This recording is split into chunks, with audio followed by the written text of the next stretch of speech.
Matt with Reads on the Road. I'm here at the Baton Rouge, Louisiana temple.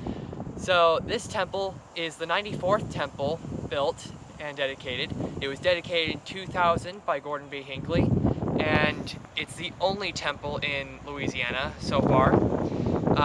It was actually designed and rededicated just last month, and it was dedicated by Cook.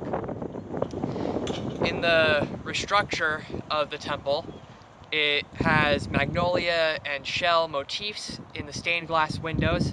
They were very beautiful to see. And a little bit of different facts.